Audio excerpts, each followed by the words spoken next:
The man's eyes flickered open. For a moment, he stared at the ceiling in confusion. Then his gaze shifted to Femi. His eyes were dark brown and filled with pain and uncertainty. Where, where, where am I? He croaked, his voice barely above a whisper. You are in Ilero village. Femi replied kindly. I found you on the road. You were hot, so we brought you here. You are going to be okay.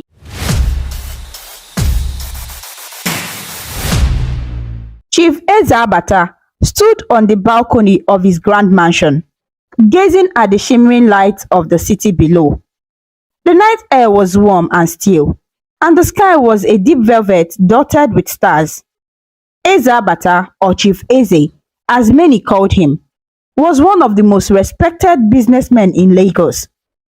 He was the CEO of the Eze Group, a company he built from the ground up with hard work and integrity. Despite his wealth and success, what he treasured most was his family, his daughter Diamond and his son Obinna. That evening, Chief Eze's heart was full. Earlier, he had enjoyed a delightful dinner with Diamond and Obinna, laughing and sharing stories. Diamond, at 18, was smart and compassionate, always taking care of her younger brother, Obinna. Obinna was 16. He was energetic and optimistic. Both children adored their father, and Chief Eze was proud of the kind of people they were becoming. He had raised them alone after the passing of his beloved wife years ago. The family was close-knit and loving. As Chief Eze stood there, he heard footsteps approaching. It was Chief Kolade, his best friend and business partner, coming out to join him on the balcony. Kolade and Eze had been friends for nearly 20 years. They had met when they were young entrepreneurs and had helped each other through thick and thin. To Eze, Kolade was like a brother. Chief Kolade placed a hand on Eze's shoulder. It's a beautiful night, my friend, Kolade said with a smile. The moonlight reflected in Kolade's eyes. Eze smiled back. It truly is. Nights like this make me grateful for everything. My family, my friends, and partners like you. He patted Kolade's hand appreciatively. Kolade's smile lingered, but there was something in his eyes that Eze did not notice. A flicker of unease or hesitation. Earlier that day, Chief Eze had made an important decision for the company's future. He had announced plans to expand their business into agriculture, buying farmland in southwestern Nigeria. It was a project that excited him, providing jobs in rural areas and supporting local communities. He had entrusted Chief Kolade with leading that project. Kolade had grown up in a town in Yoruba land, and his knowledge of the area would be invaluable. Eze trusted him completely. As the two friends stood under the starry sky, Kolade cleared his throat. We should set off early tomorrow for the site visit. Eze, he said, referring to the farmland they planned to inspect. The drive to the village is long. Maybe we should even leave tonight to avoid traffic and make the most of the cool night air. Chief Eze turned to Kolade with a surprised expression. Leave tonight? It's already late, he said gently. Perhaps it's better to rest and go at dawn. But Kolade was insistent. I know a safe shortcut through the countryside. If we go now, we can be there by morning, and I've already asked your driver to prepare the car. Trust me, my friend. This way we can get ahead of schedule. Eze scratched his chin thoughtfully. He was a careful man, but he also trusted Kolade's judgment. If Kolade thought it was right and the best to leave now, perhaps it was. Besides, Kolade looked oddly anxious to get going, not wanting to disappoint his friend. Chief Eze nodded. All right, let me just inform Diamond and Obinna that I'll be off on a short trip. Chief Eze went inside to inform his children. Diamond was in the living room reading a book, and Obinna was playing a game on his phone. When their father explained that he had to leave that night for a business trip with Uncle Kolade. Both Diamond and Obinna protested. But Dad, it's so late, Diamond said, furrowing her brow in worry. Can't it wait till morning? Obinna nodded in agreement. Chief Eze smiled warmly and put an arm around each of them. I'll be fine. Uncle Kolade is coming with me, and he knows the way well. It's important for the company, and I promise I'll be back before you know it. He squeezed their shoulders reassuringly. Take care of each other, okay? And don't worry, I'll call you as soon as I arrive at the village. His children reluctantly agreed, trusting their father's confidence. Kolade helped carry Chief Eze's small travel bag out to the car. Diamond and Obinna stood by the front door, waving goodbye as the car pulled away into the night. The road grew quieter as the car left the bright lights of Lagos behind. Chief Eze sat in the back seat with Kolade, the two men chatting casually at first. The driver navigated through highways and then onto smaller country roads. After a couple of hours, the city glow was long gone, replaced by moonlight fields and distant clusters of trees. Eze glanced out the window at a world growing darker and more remote. Every now and then, a village light flickered in the distance and then vanished as they passed. The night deepened. Chief Eze realized they were now in a very isolated area. Tall grasses lined the narrow bumpy road. He could see thick forest ahead, their shapes like dark giants against the sky. He felt a slight chill despite the warm air. Kolade, are you sure this is the right way?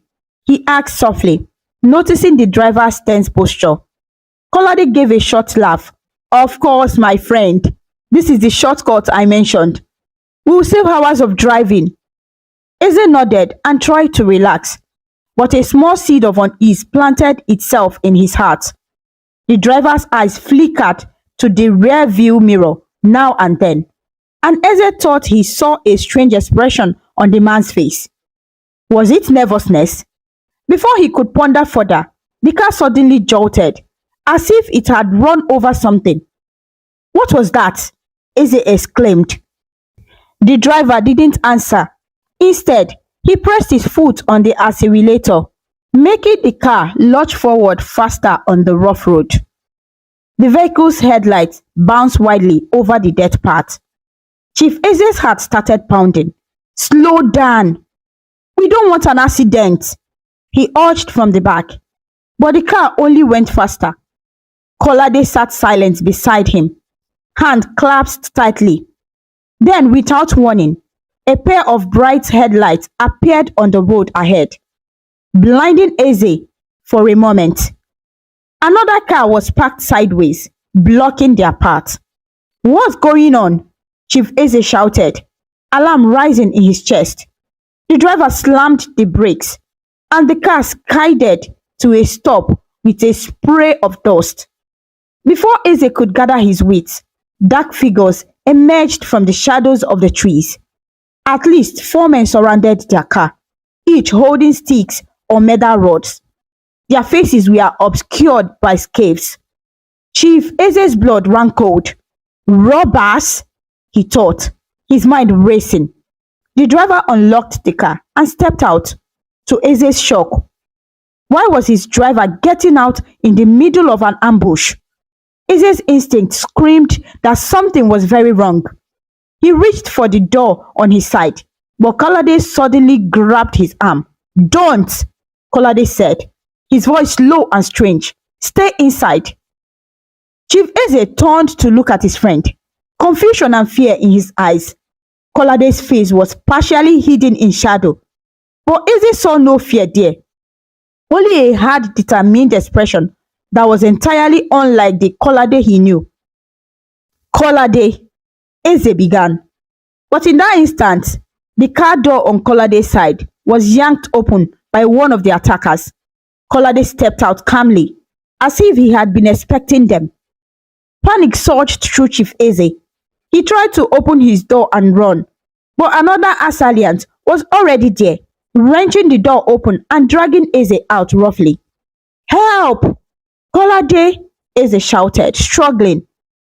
But instead of helping, Kolade stood by, arms crossed, watching grimly as the thugs forced Eze to his knees on the dirt road.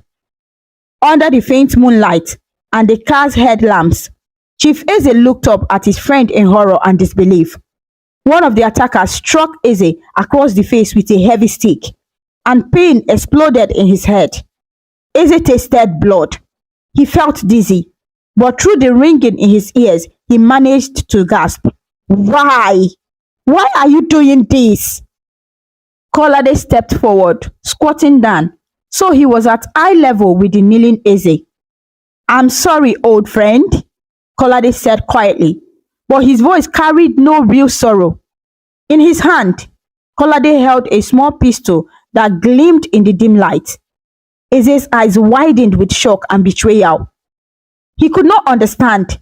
This was his best friend, the man he trusted like a brother. Kolade continued, his tone cold and filled with resentment. You have everything, Eze Abata. Wealth, respect, a loving family. Meanwhile, I have lived in your shadow. The company you founded, the decisions you made, I was always second to you. His lips coiled in bitterness. That ends tonight. Eze Abata Group will be mine. Your family will come to trust me instead.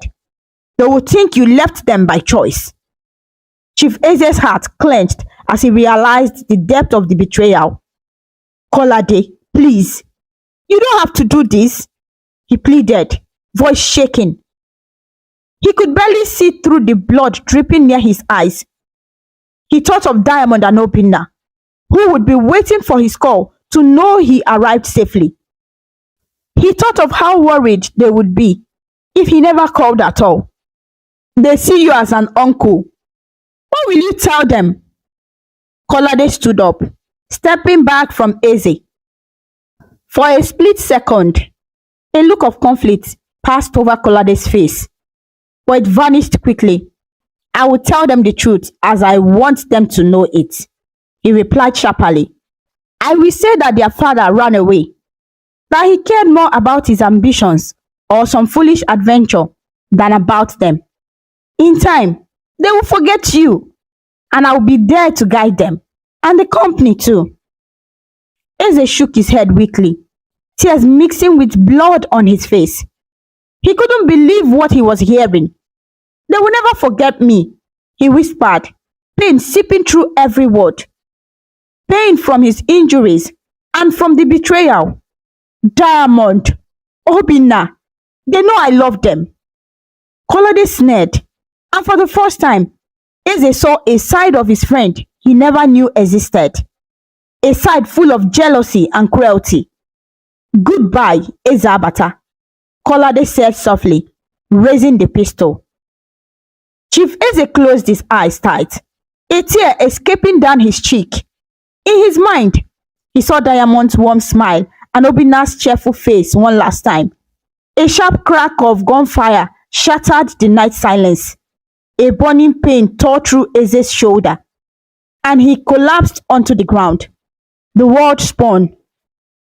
He dimly heard the men speaking hurriedly, Kolade's voice ordering them to move quickly. Another heavy blow struck Eze on the head, and everything went black. The attackers dragged Chief Eze's limp body off the road. There was a dense bush and forest all around. Make sure he's dead, one of the men muttered. Chief Kolade did not speak. He watched as the thugs pushed Eze's unconscious body down a small slope among the trees and undergrowth at the side of the road. Eze rolled down and landed harder near a cluster of bushes. In the darkness, under the swaying branches, Chief Eze lay motionless. Kolade peered down from the roadside, his face a mask revealing nothing of what he might be feeling. The driver and thugs went back to the car. One of them poured a liquid petrol over the seats and roads. A match was struck, and the vehicle was set ablaze to eliminate evidence. Flames roared into the night sky, sending up thick smoke. In the red glow, Kolade took one last look down the slope. Satisfied that his friend was not moving, he turned away. "Let go," he said to the others. They hurried to their own car, the one that had blocked the road, and sped off, leaving behind a scene of destruction and betrayal. Silence fell once more, except for the crackling of the burning car and the distant sound of crickets in the bush. The stars above continued to twinkle as if nothing had changed, but everything had changed for Chief Ezabata. He was alone, gravely injured, and left for dead in the middle of nowhere. The night that had begun so beautifully had turned into a nightmare. As midnight passed, the fire from the car burned down to embers, and darkness swallowed the lonely stretch of road again. A soft wind rustled through the trees, almost like a whisper. Chief Ezabata's fingers twitched slightly. He was still alive, though barely, lying in the cold dirt and leaves at the edge of the forest.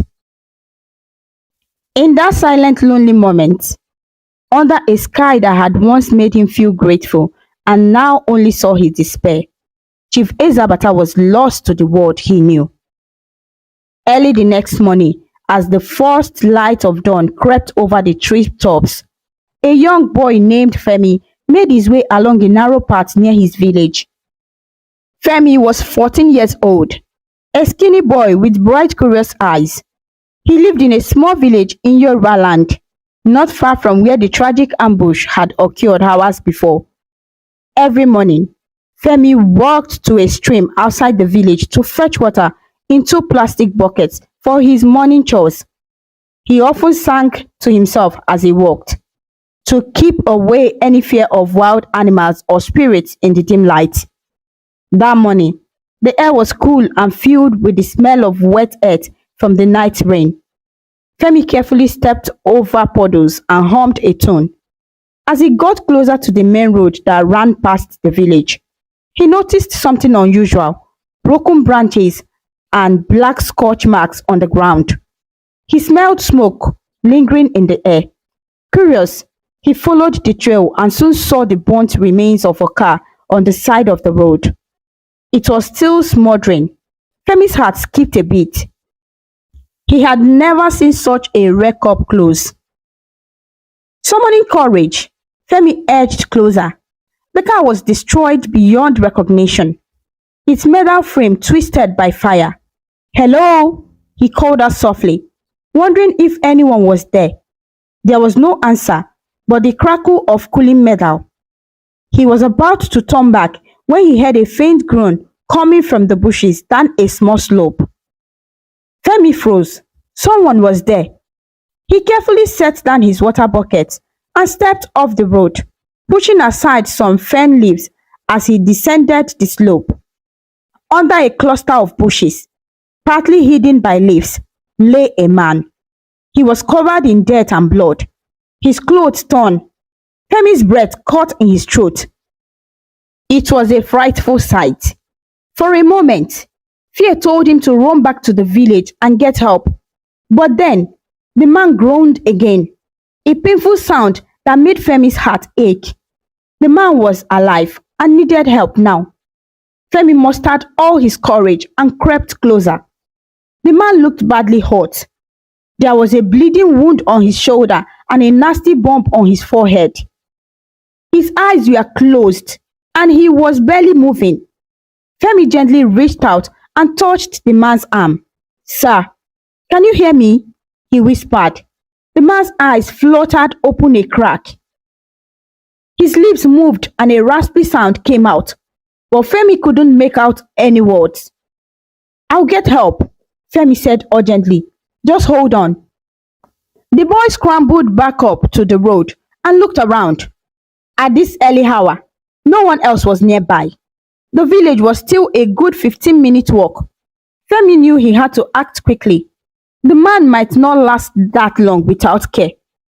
Rushing back down to the injured stranger, Femi decided to try to move him. It wasn't easy. The man was much bigger than Femi and unconscious again. Femi was determined. He grabbed the man under the arms and heaved with all his might. The man moaned but didn't wake. Slowly, inch by inch, Femi dragged him out from the underbush. It took all of Femi's strength, and sweat poured down his face even in the cool morning air. When they reached the top of the slope and onto the dirt road, Femi was panting. There was no way he could carry this man all the way to the village alone. Just then, by good fortune, an old bicycle trader from the village happened to be coming down the road. His bicycle basket loaded with bread to sell at the next town. He spotted Femi and the man on the ground. "Femi, what happened?" The trader, whose name was Babatunde, called out as he hurried over. "I found him here. He's hurt badly. We need to get him to the village, Baba," Femi explained quickly, relief flooding him at the sight of another person. Babatunde set his bicycle down and knelt beside the unconscious man. He felt for a pulse on the man's neck and sighed with relief when he found one. "He's alive, thank God. But he needs a doctor or he may not survive," Babatunde said gravely. Together, Babatunde and Femi managed to lift the man onto the bicycle's small cargo trailer. The man groaned softly but remained unconscious. Femi fetched his buckets of water and quickly wet a cloth from his pocket, gently wiping the dirt and soot from the man's face as Babatunde wheeled the bicycle forward carefully. By the time they reached the village, the sun had risen and a few people were out and about. The sight of Femi and Babatunde bringing in an injured stranger caused a small crowd to gather. Voices of concern rose around them in Yoruba, the local language. "Who is this man? What happened to him? Aye, he looked half dead." Femi was both anxious and hopeful. They took the man to the home of the village nurse, an elderly woman everyone called Nurse Bisi. She had once worked at a hospital in the city and now ran a tiny clinic from her home. Nurse Bisi instructed them to bring the man inside and lay him on a mat. At her direction, some women fetched clean water and clothes. She began to clean and dress the man's wound with practiced hand. Femi hovered nearby, refusing to leave the stranger's side. He had never seen this man before, but something in Femi felt connected to him. Perhaps it was because, like Femi, this man seemed alone and without family. The villagers asked Femi questions. "Where did you find him? Did you see an accident?" Femi explained about the burnt car on the road. Some men went to investigate the wreck while Nurse Bisi continued her work. Hours passed as the man lay unconscious under the care of Nurse Bisi.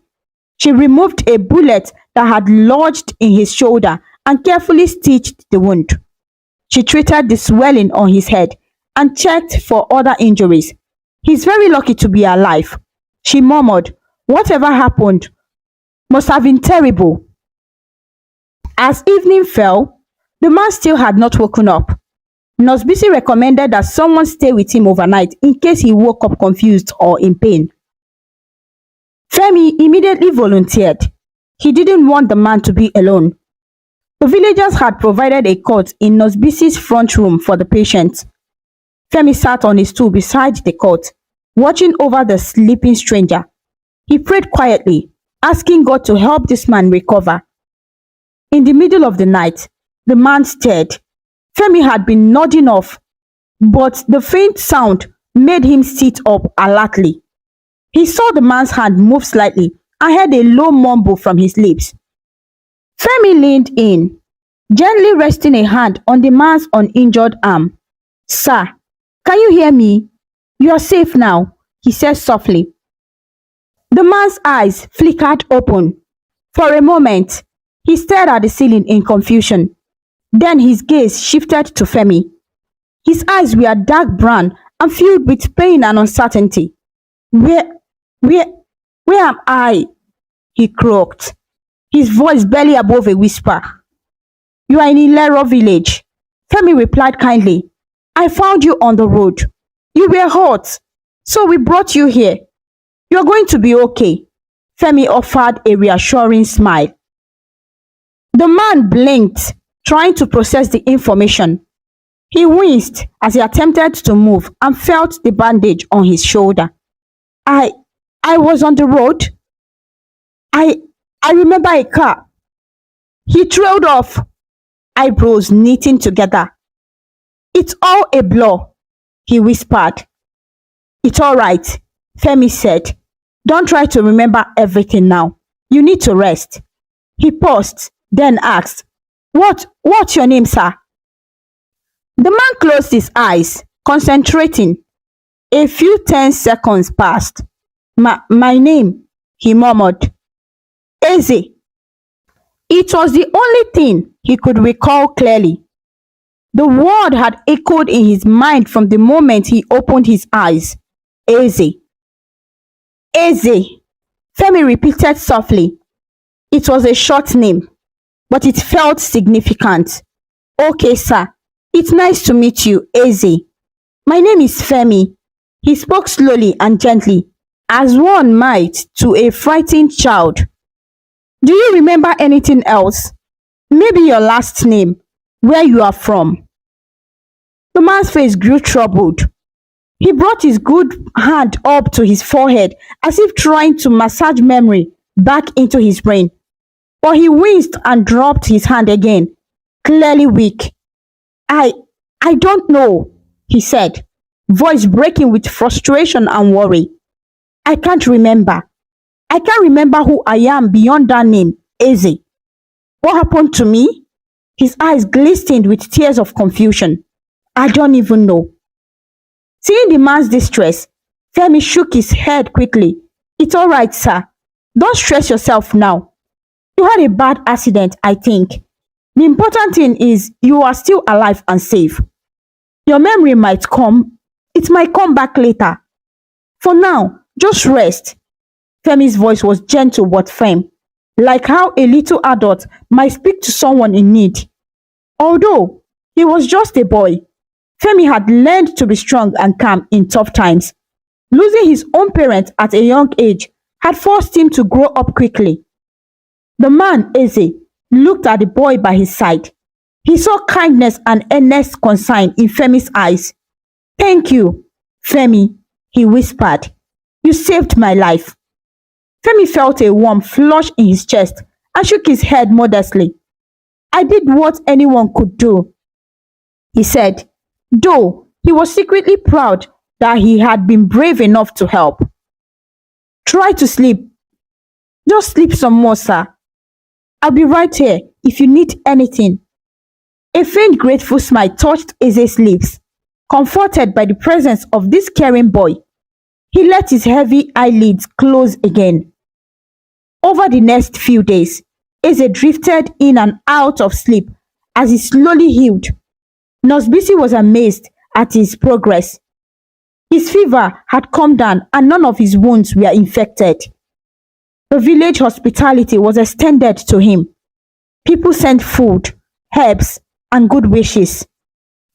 Whenever Eze opened his eyes, he would find young Femi nearby. Sometimes, Femi was dozing in the corner on a mat. At other times, he was reading from an old book aloud to fill the silence. Each time Eze woke up, Femi greeted him with a bright smile and encouraging words. Though he remembered nothing of his past, Eze knew one thing. This boy was a friend. Perhaps the only friend he had in the world right now.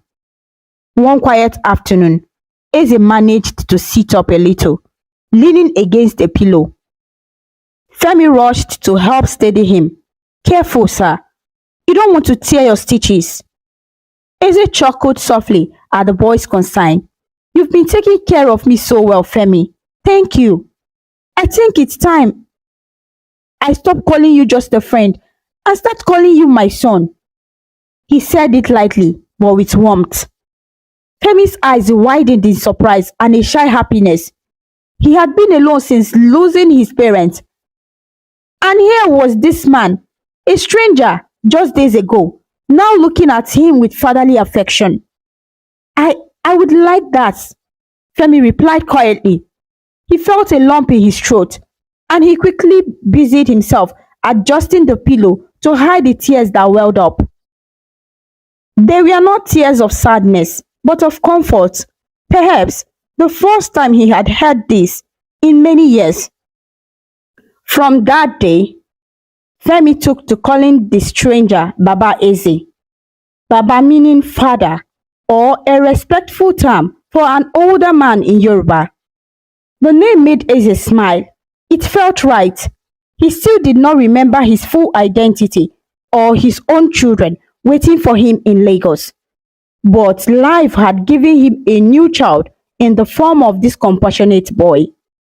When Nurse Bisi decided Eze was well enough to leave her clinic, Femi eagerly brought him home.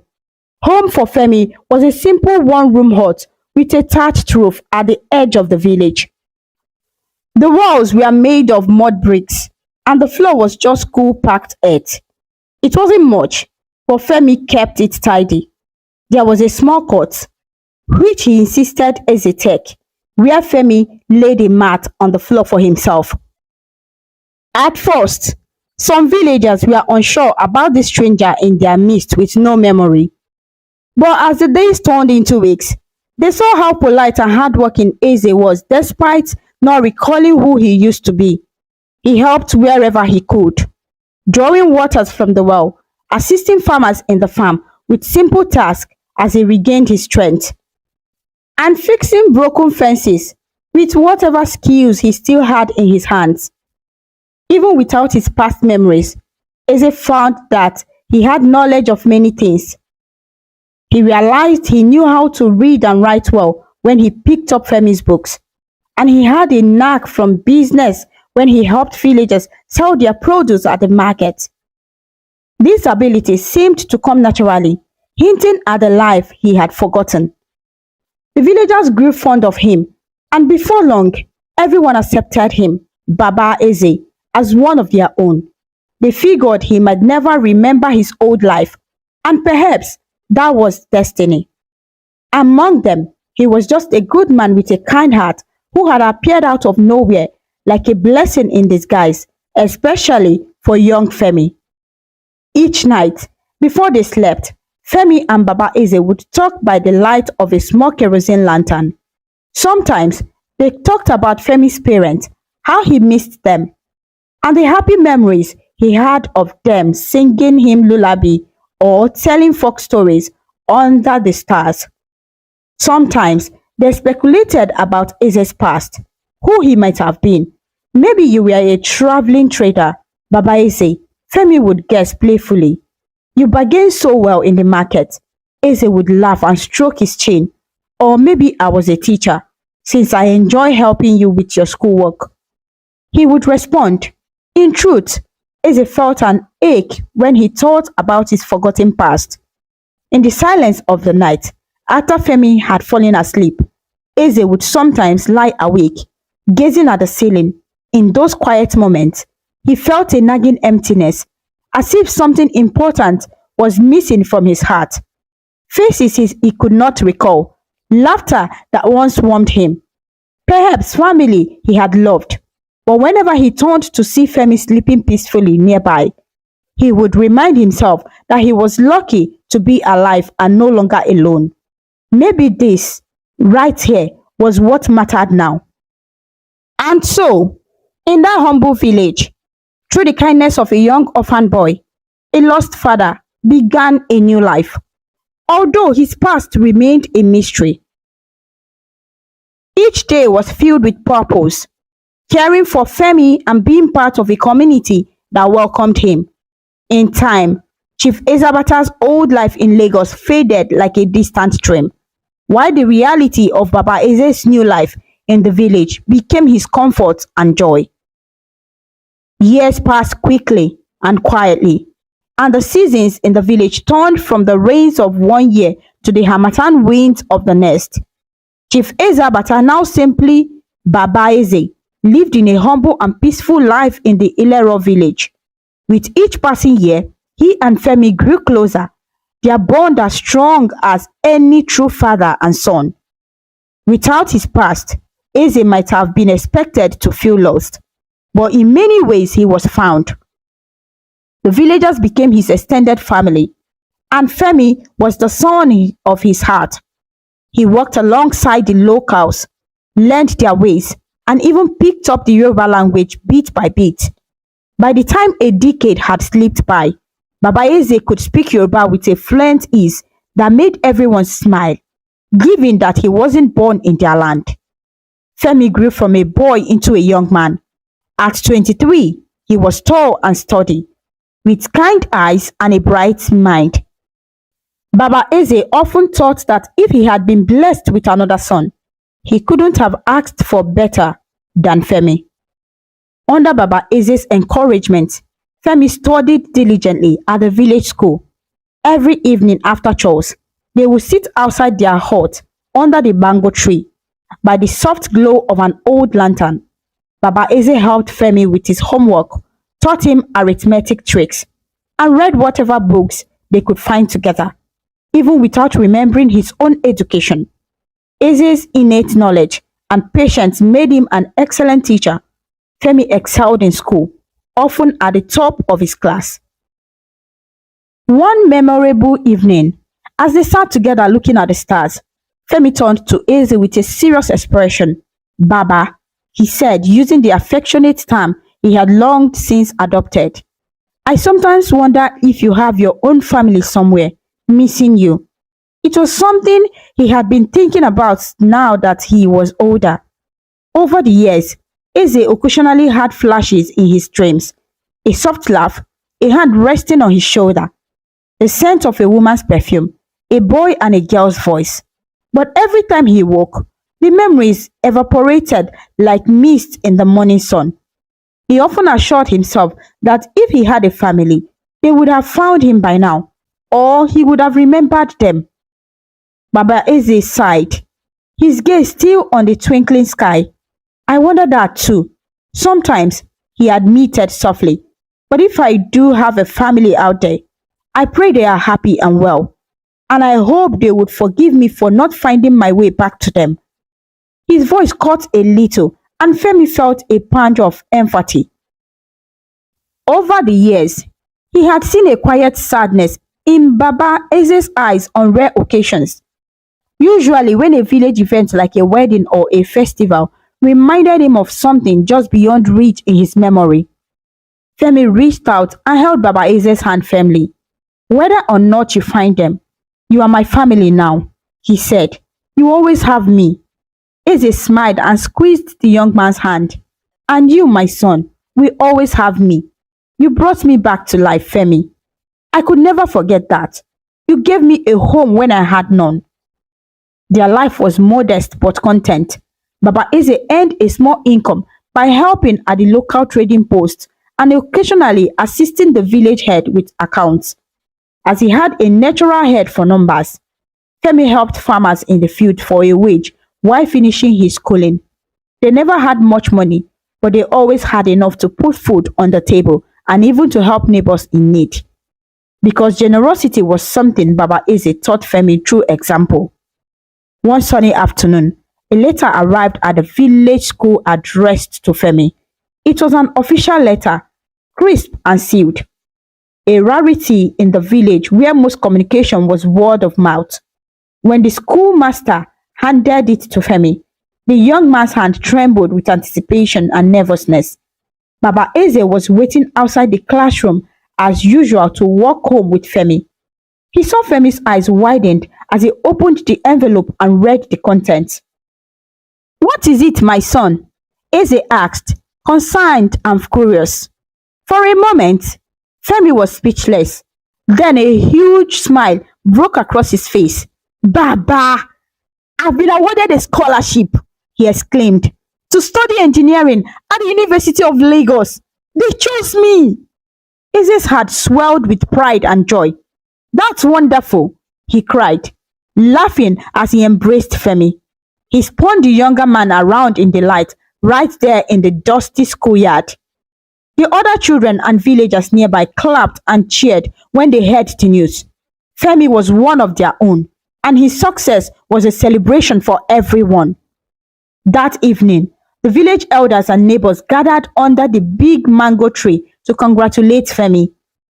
They brought palm wine and food, turning the moment into a spontaneous send-off party. There was drumming and dancing. The women ululated with joy. Some of Femi's friends lifted him on their shoulders playfully as he laughed in excitement. Baba Eze watched Femi bask in the well wishes, his eyes moist with happy tears. He remembered a time when Femi was a lonely boy fetching water at dawn, and now he was a confident young man with a bright future. Later that night, when it was just the two of them again in front of their hut, Femi grew quiet. He stared at the glowing embers of their small cooking fire. Baba, he began softly. The university is in Lagos. That's far from here. I don't want to leave you alone. Eze looked at his son in awe but blood. He had known this moment would come. It was the natural course of life for children to grow and pursue their dreams. Yet he felt a tug at his heart. The thought of waking up without Femi's cheerful greeting, or eating dinner without Femi's lively chatter about the day, left him feeling hollow. But he cleared his throat and spoke reassuringly. My dear boy, this is your dream. You must follow it. Don't worry about me. I'll always manage somehow. And I'll be alright. Femi shook his head, emotion shining in his eyes. No, I can't just leave you. You're my family. What if you came with me, Baba, to Lagos? The idea had been forming in Femi's mind since he learned of the scholarship. He didn't have much money, but maybe they could find a way. Eze was a bit taken aback. Leave the village, the peaceful life they had built. The idea both excited and frightened him. The city, Lagos, he knew of it from others. A bustling metropolis, full of opportunities and also challenges. Part of him felt a strange pull at the name Lagos, as if it meant something to him long ago. Perhaps going there might stir his lost memory. Perhaps, though he didn't dare say it loud, he might even find a clue about his past. He studied Femi's earnest face in the firelight. He realized that Femi needed him. Navigating city life alone would be daunting for a young man from a small village. And truthfully, Baba Eze realized he needed Femi too. They were family and they belonged together. Eze nodded slowly, a smile spreading on his face. All right, we will go together. I may not have any official business in Lagos, but I can walk and keep an eye on you while you study. And who knows, he added with a hopeful tilt of his head, maybe I will remember something of my old life there. Femi let out a breath he didn't realize he had been holding and threw his arms around Baba Eze in a tight hug. Thank you, Baba. It will be an adventure. We'll figure it out together, he said, his voice brimming with relief and excitement. In the weeks that followed, they prepared for the journey. The villagers, though sad to see them go, helped in every way they could. Some donated a little money, others gave useful items, a sturdy traveling bag, some clothes, and food for the road. Nurse Bisi gave Baba Eze a tight hug and pressed a small packet of herbs into his hand for good health. Old Babatunde, the bicycle trader who had helped rescue Eze years ago, offered a few words of advice about the city and told Femi to study hard and make them all proud. Soon, the day came when Baba Eze and Femi stood at the edge of the village, their few belongings packed. Femi looked around at the only home he had known and felt a mix of sadness and excitement. Baba Eze placed a hand on his shoulder. We will come back to visit, Eze assured him, sensing his feelings. The village folk gathered to bid them farewell. There were many hugs, handshakes, and prayers for a safe travel. Femi wiped away tears as he said goodbye to his childhood friends and neighbors. Baba Eze also felt his throat tighten. This village had given him a second life and living it was not easy. Yet, with Femi by his side, he was ready to face whatever awaited them. They boarded a dusty old interstate bus that stopped by the main road. As the bus pulled away, The villagers waved until they were specks in the distance. Femi leaned out the window for one last glimpse of Ilero village, nestled among green fields and swaying palm trees. He clutched the strap of the bag on his lap and thought of the future ahead. Baba Eze sat next to him, offering a reassuring smile. The road ahead was long, leading them out of the familiar countryside and toward the unknown bustle of the city. Both man and the young man felt the flutter of butterflies in their stomachs. A little fear, a lot of excitement and hope. They were leaving behind one chapter of their lives and beginning a new one chapter. As the landscape changed from open farmlands to clusters of towns, and eventually to the sprawling outskirts of Lagos, Baba Eze stared out the window. Something about the hazy skyline in the distance made his heart beat faster. He couldn't quite place the feeling. Was it anticipation or an echo of memory? He gently patted his pocket where he kept a small notebook. In it, over the years, he had occasionally jotted down those fragments of memory or dreams that came to him. Names, images, feelings. One name was written on the first page, over and over. Eze Bata. He didn't know why he felt that name was important, but it stuck with him like a shadow of who he once was. Perhaps in Lagos, he would finally learn what it meant. The bus rumbled on. Femi fell asleep against Baba Eze's shoulder as the sun set in hues of orange over the city ahead. Eze kept his eyes open, watching the lights of Lagos grow brighter and closer. He whispered a silent prayer in his heart, for safety, for success in Femi's studies, and for answers to the questions that had been sleeping in his mind for so long. With faith and determination, the lost father and his adopted son journeyed onward, together into whatever fate had in store for them. The city of Lagos was unlike anything Femi had ever seen. As the bus rolled to its final stop, the sights and sounds that greeted them were overwhelming. There were people everywhere, rushing, talking, shouting to the head over and blaring horns of hundreds of cars and buses.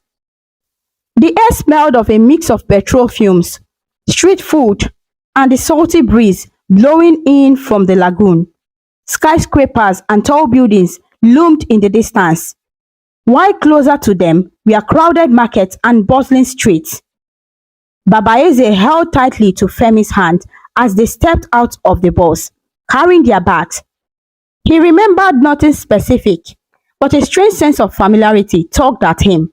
The noise, the energy of Lagos. It was as if a part of him knew this life long ago. For Femi, it was exciting and intimidating all at once. The village seemed so far away now. They managed to find their way to the university campus where Femi's scholarship program was expecting him. The staff were kind. They helped Femi with registration and arranged a room for him in the student hostel. It was small with 2 beds, one for Femi and the other for roommates who hadn't arrived yet. When the staff learned that the older man with Femi was his guardian, they kindly allowed Baba Eze to stay for a few days until they found other arrangements. Neither Femi nor Eze wanted to be separated just yet in this new vast city. For the first few days, they settled into a routine. Femi attended orientation classes and met other students, while Baba Eze went out into the city to look for simple work and a more permanent place to stay. He found a part-time job helping at a nearby mechanic shop. His knack for fixing things was useful, even if he didn't recall where he learned it. With the little money he earned and a bit from Femi's scholarship stipend meant for living expenses, they rented a tiny room in a crowded neighborhood not far from the campus. It was just a single room with a tin mattress on the floor, a small table and one chair, and a shared bathroom down the hallway, but it was affordable. At night, when Femi was busy with his books, Baba Eze would sometimes wander a little around the neighborhood, getting to know the area. The city after dark was both dazzling and daunting. Neon lights flickered, Music thumped from distant parties, and the hum of traffic never entirely stopped. He kept a careful eye on his wallet and surroundings, remembering warnings that Lagos could be dangerous for the unwary. But as he walked, he felt little sparks of memory, not clear images, but feelings. The way the streetlight reflected on the wet pavement after an evening rain made him pause with a sense of deja vu. Had he walked on streets like this before, ridden in cars down these very roads? One afternoon, about a week after their arrival, Femi and Baba Eze went out together to explore a bit of the city center since Femi had no classes that day. They found themselves in a busy business district with tall glass buildings. As they stood at an intersection waiting to cross, Eze noticed a large banner hanging in front of one of the tallest buildings across the road. The banner read, Eze Abata Group, 30th Anniversary Gala coming soon. Eze's head spun as he saw that word Eze Abata displayed so prominently. It was like seeing a word from a forgotten dream printed in bold letters before him. He reached out and gripped Femi's arm. Femi, look, he said, his voice odd and strained. That name, Eze Abata. Femi followed his gaze. It's your name, sort of, he said, noticing the similarity. Eze Abata. Could it be a coincidence? Eze Abata's heart was pounding. He didn't know why, but he felt both excited and afraid. I don't know, but seeing it makes me feel strange, like it means something to me. He realized his hands were trembling slightly. Just then, an older woman selling roasted peanuts nearby overheard them. Ah, Eze Abata Group, she interjected kindly in Yoruba accented English, noticing their interest. Big company, oh. The CEO is Chief Kolade now. They do all sorts of business, real estate, trading, farming. They are having a big celebration soon. You know them? Not really, Femi said. But he glanced at Baba Eze, whose face had gone pale and thoughtful. The woman smiled and went on. They used to be owned by another man many years ago. The one whose name is on the company, Chief Eze Abata himself. But he disappeared long time ago. People say he traveled abroad or died. No one knows. It was in the news back then. Very sad story. Now his partner, Chief Kolade, runs everything. They say he takes care of Chief Eze Abata's children too. At the mention of children, Eze felt a sudden sharp pain in his temples. Images flashed in his mind. A girl with a bright smile. A boy with curious eyes. Just for an instant. Children? Did he have children? He pressed a hand to his forehead as if to steady the swarm of thoughts. The peanut seller noticed his distressed look. Are you all right, sir? She asked. Eze managed to nod. Yes, thank you. I just felt a bit dizzy. Femi quickly thanked the woman for the information and guided Baba Eze away from the busy street to a bench under a tree. Baba, what is it? You look like you've seen a ghost, Femi said quietly, worry etched on his face. Eze took a deep breath. What that woman said, it said something inside me. I think I saw a girl and a boy. Just flashes. And the name Eze Abata. It's not just a coincidence. I feel it. What if that's my name? Or a part of it? Could I be connected to this company? Femi looked at the banner again across the road and then at the man who had been his father figure for 10 years. It sounded unbelievable, like a fairy tale. The idea that Baba Eze could actually be some long-lost businessman. Yet, the more he thought about it, the more it made a strange kind of sense. Baba Eze was educated. That much had been clear from his knowledge. He had leadership qualities, and he had appeared out of nowhere badly injured. Chief Kolade, that was the name, she said. Eze murmured, trying to grasp at the fudgy shapes in his mind. The name felt like poison on his tongue, though he couldn't explain why. He didn't remember Kolade, but his body reacted with a shudder. Maybe we should try to find out more, Femi suggested gently.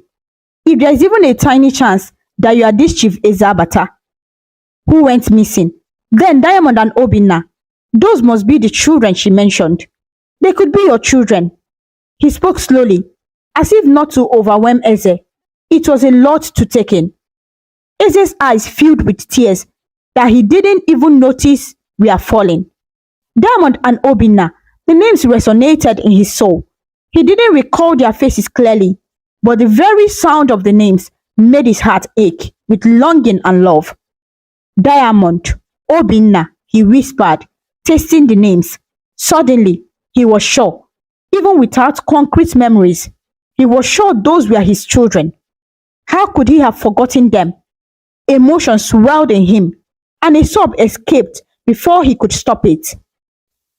The thought that he had children who believed he had abandoned them or died was almost too much to bear. Femi put a comforting arm around Baba Eze's shoulder. People walking by gave them curious glances, but were too busy to stop. It's going to be all right, Baba, Femi said softly. If they are your children, we will find them. We will let them know you are alive. They've probably missed you all these years. Eze wiped his tears, taking strength from Femi's steady presence. He nodded, face determined now, despite the lingering fear. Yes, we have to find them. But we must be careful. I don't understand what happened to me that night or why. If any Chief Kolade had told everyone I disappeared or abandoned my family, something is very wrong. He might have been behind whatever happened. He was piecing things together logically, even without memory. The puzzle was beginning to form a picture that pointed to a betrayal. We should try to see Diamond and Obinna first, without alerting Chief Kolade. Eze continued. If he hurt me before, he might try again. If he learns I'm alive. Saying it aloud made Eze's stomach twist, but he needed to be cautious for all their sakes. Femi agreed, eyes wide at the seriousness of what they might be facing. How do we find them? He asked. Eze thought for a moment. The woman said Chief Kolade is taking care of them. That likely means my children are here in Lagos, possibly even living at my old home if I had one, or somewhere he can keep an eye on them. The company is hosting an anniversary gala soon. Maybe they would attend. But perhaps we don't need to wait for that event. We could go to the company's headquarters or maybe check public records. They might be public figures. Femi scratched his head.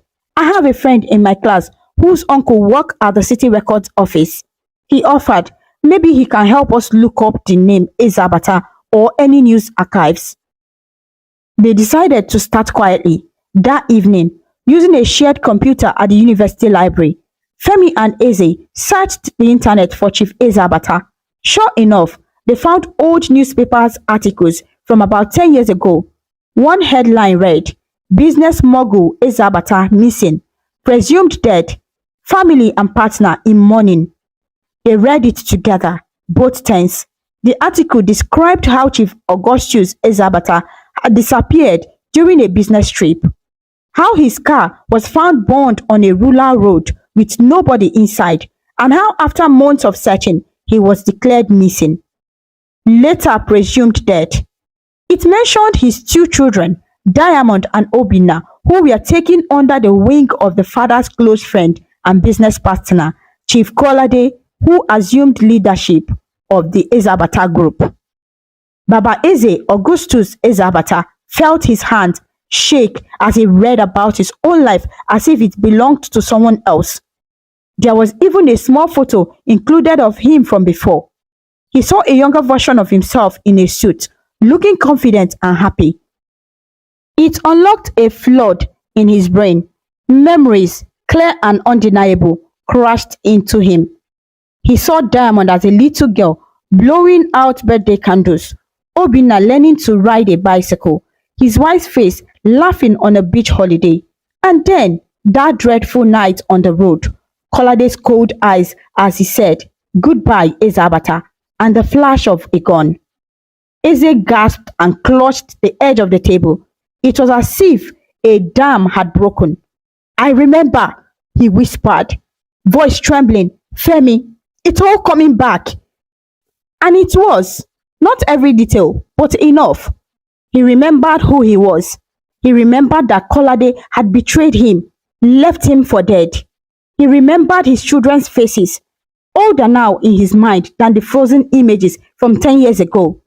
He could hardly breathe, overwhelmed with emotion, a swelling mix of joy at regaining himself, grief for the lost years, and fury at Kolade's treachery.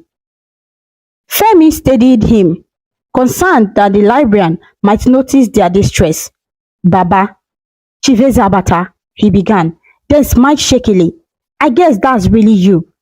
This is a lot to take in." Eze turned to Femi and took the young man's hand in his. "Thank you," he said, tears in his eyes once more. "If it weren't for you, I wouldn't have been alive, even to remember any of this. I owe you everything, my son." Femi shook his head vigorously. "We are in this together, Baba. Now we know the truth. The next step is to let Diamond and Obinna know the truth too." Eze nodded, wiping his face and straightening up. He felt a new strength now. The strength of a man with purpose. "Yes, I need to see them, but I must be prepared. They might not believe me at first, or Kolade might have poisoned their hearts against me. We need to find a way to approach them carefully, with proof if possible." As they left the library, the city lights of Lagos shone around them. But now, Eze was a man on a mission. The lost father had found himself again, and nothing would stop him from reuniting with his children and exposing the truth. With his memory restored and determination burning inside him, Chief Ezabata, Baba Eze, knew he had to see his children as soon as possible. After all these years, they were so close. He could hardly sleep that night, mind racing with thoughts of Diamond and Obinna. What did they look like now? Would they recognize him? How would they react? Femi stayed by his side, offering support. They decided that the very next day, they would go to Ezabata family mansion, where Diamond and Obinna lived. The following afternoon, Eze and Femi arrived at the gates of the mansion that Eze had once called home. It was a grand estate in a quiet upscale neighborhood of Lagos. Tall palm trees swayed in the manicured front yard. The house beyond the gate was large, with white walls and a red tiled roof. Just as beautiful as Eze faintly remembered, though the memories felt like they were from another lifetime. Eze's heart thundered in his chest as he approached the iron gate. A security guard stationed at the gatehouse eyed the two strangers warily. They certainly did not look like typical visitors to this rich home. Eze was dressed in a simple shirt and trousers he had gotten in the village, and Femi similarly in modest clothes. They had to come straight from their rented room, their shoes still dusty from the long walk after taking a bus into the neighborhood. "Halt! What do you want here?" The guard barked, stepping forward. He was a blurry man in a crisp security uniform. Eze took a deep breath. "I need to see Diamond and Obinna. Please tell them that." He hesitated for a fraction of a second, then added, "Tell them that their father is here to see them." The guard's eyes widened in disbelief, then narrowed in suspicion. "What kind of nonsense is this? Their father is dead?" He snapped, "Go away, you beggars, before I call the police." He clearly thought they were some sort of scammers or mentally unstable individuals. Femi stepped forward defensively. He's not lying, please. Just tell them. Tell Diamond and Obinna that Chief Eze-Abata is alive and standing at the gate. Just give the message. That's all we ask. The guard looked between the earnest young man and the older one whose eyes were pleading and desperate. He scowled.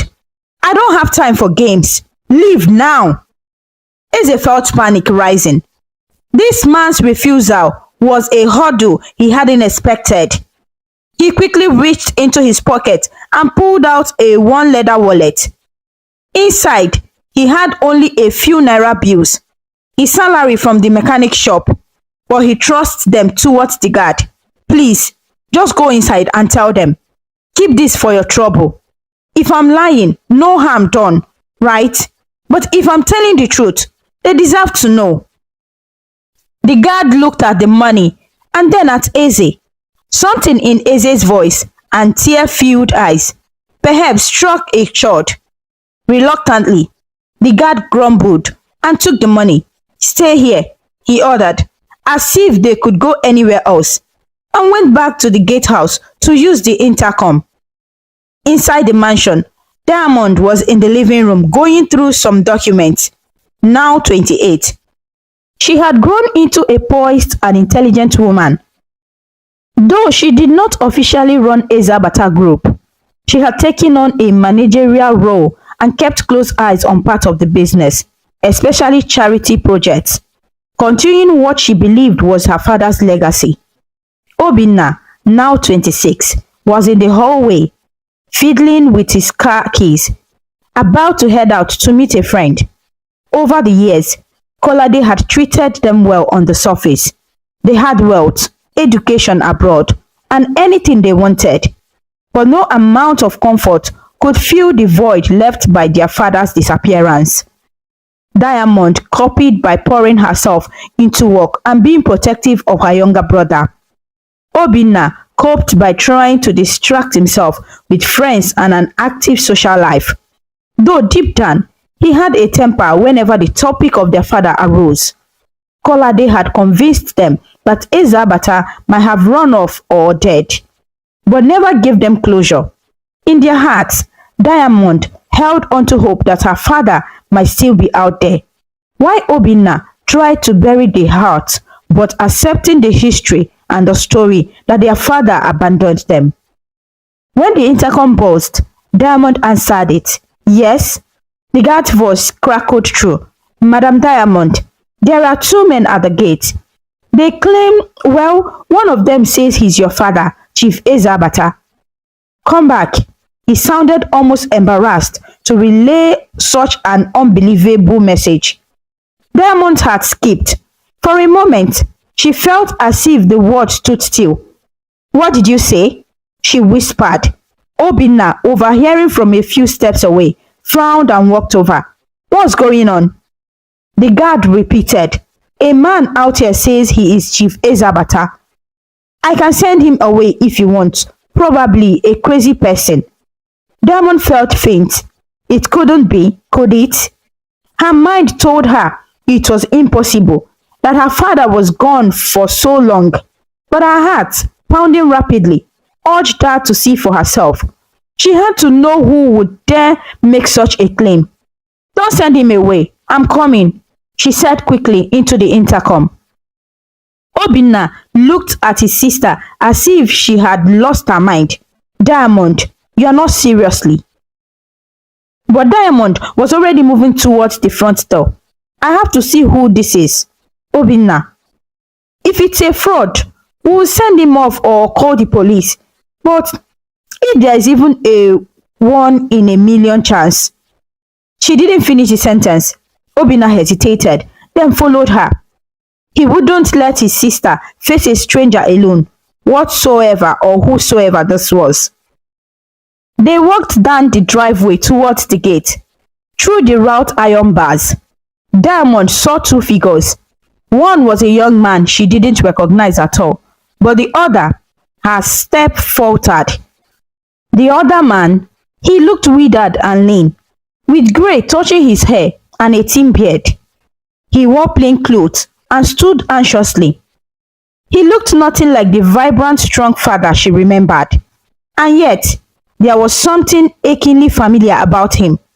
The shape of his face, the way he held himself, nervously wringing his hands. Diamond's throat tightened. Obinna arrived at her side, and the guard opened the smaller pedestrian gate to let them talk through without fully opening the big gate. "Who are you?" Obinna demanded, his voice harsher than he intended, masking his own shock. Eze stepped forward, eyes shining as he beheld his children up close. They had grown so much. Diamond's resemblance to her late mother was striking. The same graceful features. Obinna had Eze's own eyes and a bit of his youthful expression, though now clouded by suspicion and hurt. Emotion overwhelmed Eze. He opened his mouth, but for a second, no sound came out. "It's me. It's your father," he finally managed to say, his voice trembling. "Diamond, Obinna, my children, I am alive. I never meant to leave you." Diamond felt tears spring to her eyes at the sound of his voice saying her name. It did not sound like him. Older, shakier, but like him. She clutched the gate for support, her head spinning. Obinna, however, reacted with anger, a common shield for his pain. "How dare you?" Obinna hissed. "Our father is dead. This isn't funny. Do you think you can just show up and pretend to be him? For what? Money? No, I don't want any money," Eze said quickly, shaking his head. "I know it's hard to believe, but I am Eze Abata, Augustus Eze Abata. I didn't die that night. I was betrayed." His gaze hardened as he remembered. "Kolade betrayed me. He tried to kill me, but I survived, with no memory of who I was. I've only recovered my memory recently. I've been living all the time not knowing who I was, far away." He realized he was speaking rapidly, desperation in every word. Diamond's hands were trembling on the gate. If you truly are my father," she said in a soft, trembling voice, "then what was the lullaby you sang to me every night when I was a child?" It was an odd question that popped into her mind, something deeply personal that only he would know. Eze's eyes softened.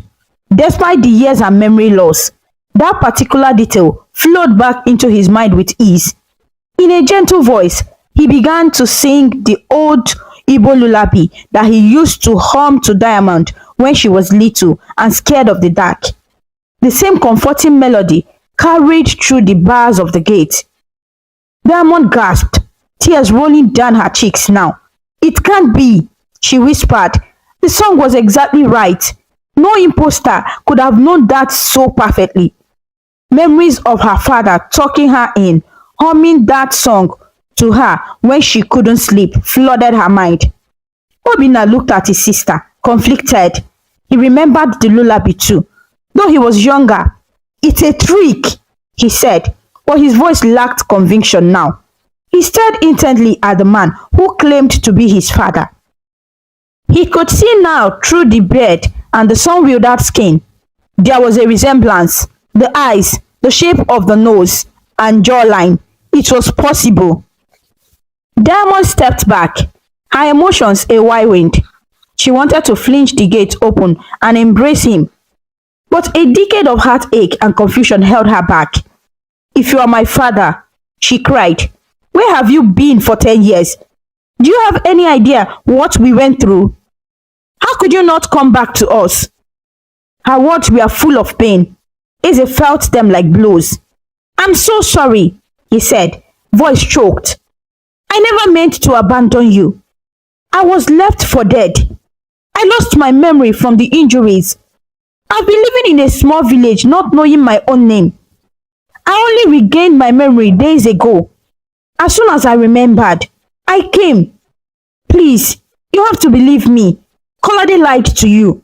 He's the one who tried to kill me. Obinna's face darkened at the accusation against the man who had been their guardian. Stop! Just stop! He said angrily. Uncle Kolade had been like a father to us since you, our father, was gone. He wouldn't hurt a fly, let alone do something so evil. How dare you insult him and expect us to believe you?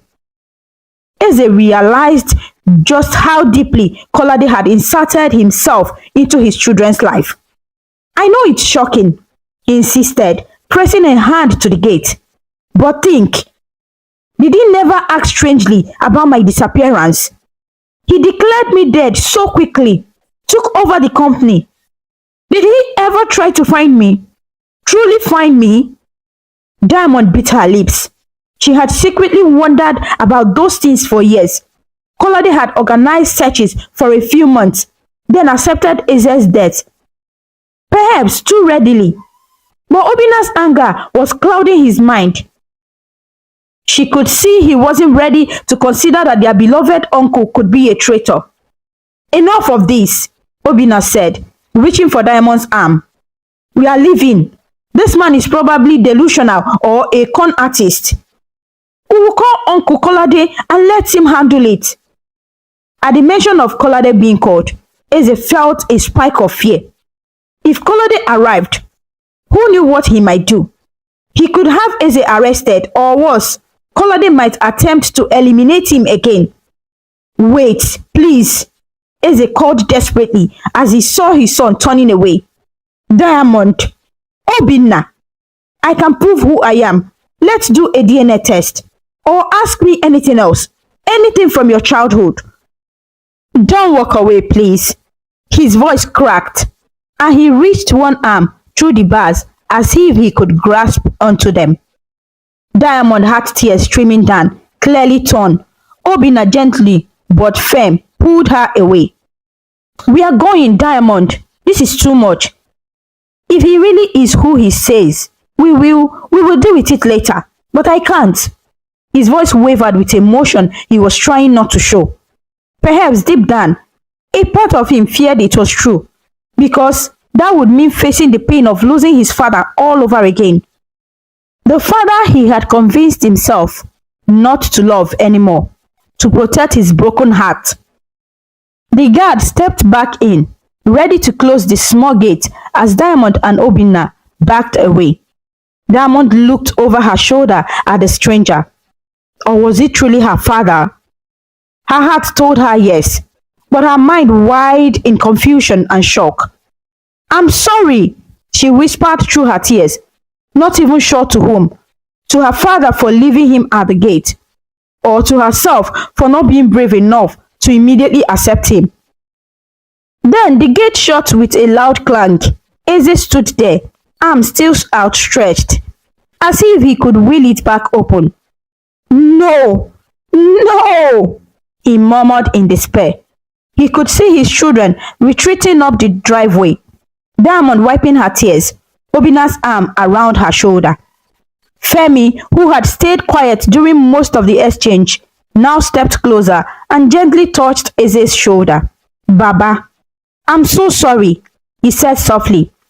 He felt the sting of tears in his own eyes, having witnessed the painful scene. Eze's shoulder slumped. He felt as though his heart had been ripped out.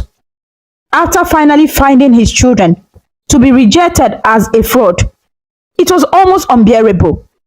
But he couldn't blame them. How could he? They had been hurt and fed lies for years. Of course, it would be hard for them to accept this sudden miracle. The guard looked at Eze with an awkward mix of sympathy and suspicion. You should leave now, sir, he said quietly, please, before there is trouble. It was likely he had heard part of the conversation, and even he seemed less certain that Eze was a lunatic. The lullaby moment had touched even the guard's stoic heart a bit. Still, his duty was to follow orders. Eze nodded weakly. There was nothing more he could do at that moment. Thank you for giving them the message, he said to the guard in a hollow voice. Leaning on Femi for support, Eze walked away from the mansion that was his, feeling more lost than ever. His mind was already churning. Obinna said he would call Kolade. That meant Kolade would soon know he was alive and in Lagos. The thought made Eze clench his jaw in resolve. If Kolade was going to move against him, he had to be ready. He had gone too far to give up now. Walking down the quiet street away from the house, Femi guided Eze gently. What will we do now? Femi asked, concerned. They didn't believe you. And if Chief Kolade finds out? Eze took a shaky breath and straightened up, wiping his face with the back of his hand. We need proof, he said firmly. Hard proof. The DNA test I mentioned. That could be one. Or finding someone who can testify to what happened to me. Perhaps the driver or those men, if any, can be found. His eyes hardened. Kolade will surely try to discredit me. We need to act quickly, gather evidence, and possibly involve the authorities carefully. Femi nodded. I will help in any way I can, Baba. Maybe Diamond will think about what happened and come around. She seemed like she wanted to believe you. Eze managed a small sad smile. Yes, she felt it. I could see it in her eyes. She knew the lullaby. His own eyes grew moist again, remembering how close he was to reaching her heart. We have to give them some time to process, but not too long.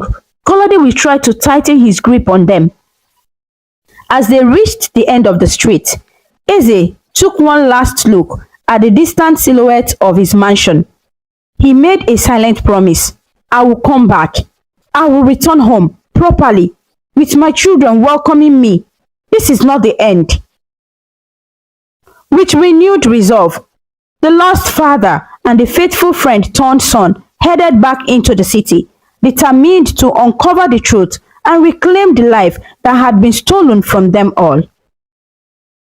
Inside the mansion that evening, Diamond paced her bedroom, her mind a whirlwind of conflicting emotions. After the confrontation at the gate, she had retreated to her room immediately, telling Obinna she needed to be alone for a while.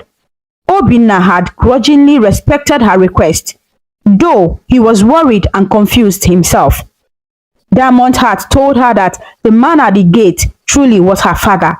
The lullaby, his eyes, the way he said her name, it all felt so real. But logic warned her to be cautious. People had tried to scam wealthy families with elaborate lies before. And yet, if there was even a chance, she stopped by her bedside table and opened the top drawer, pulling out a faded photograph. It was a photo of her, Obinna, and their father taken about a year before he disappeared. She was around 18 in the picture. Obinna was 16. Their father had his arms around them, smiling proudly.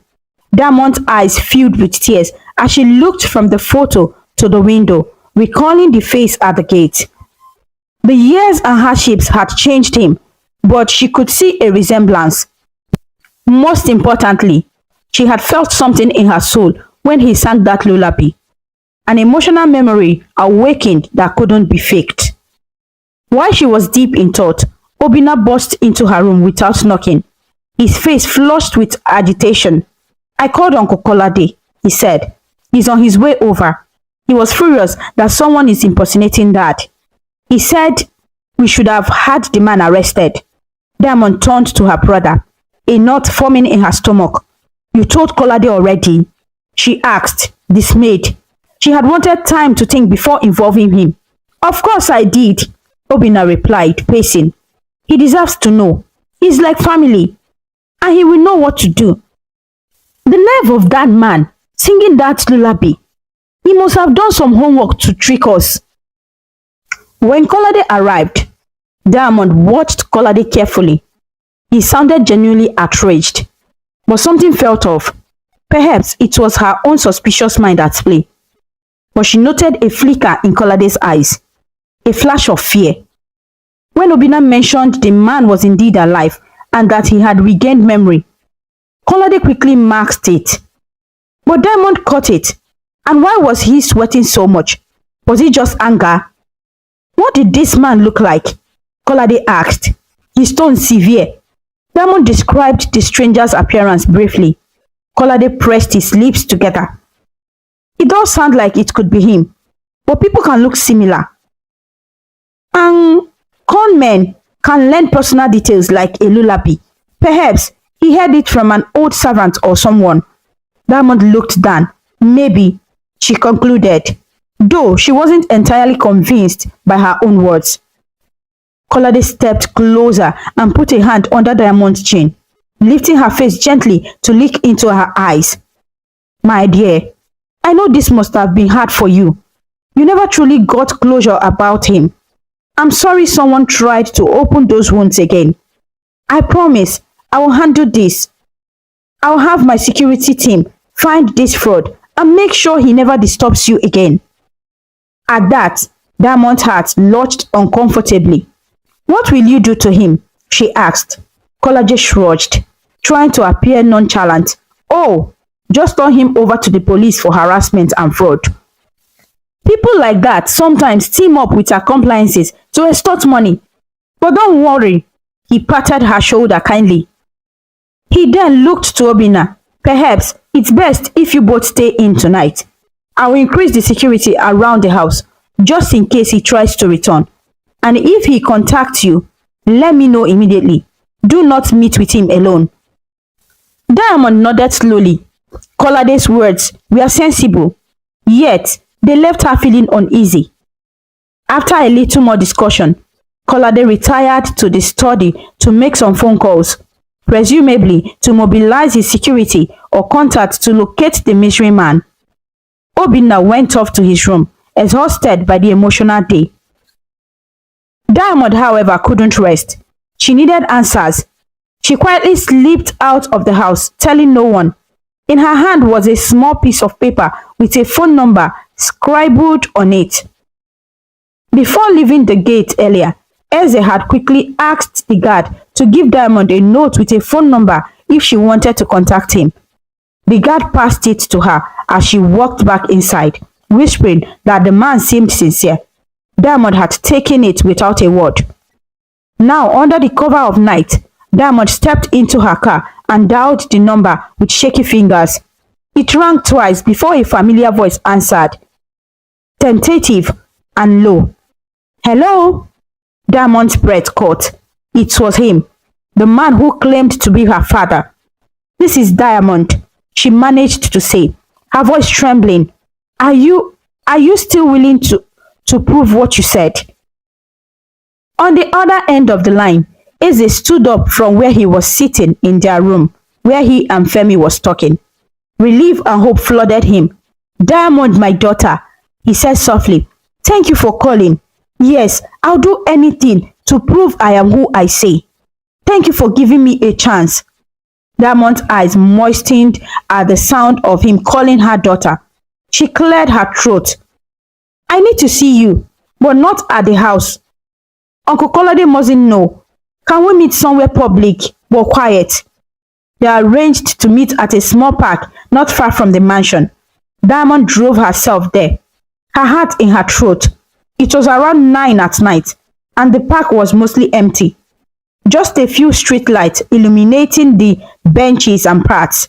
Diamond parked and saw Eze and a younger man, Femi, she assumed, waiting on a bench.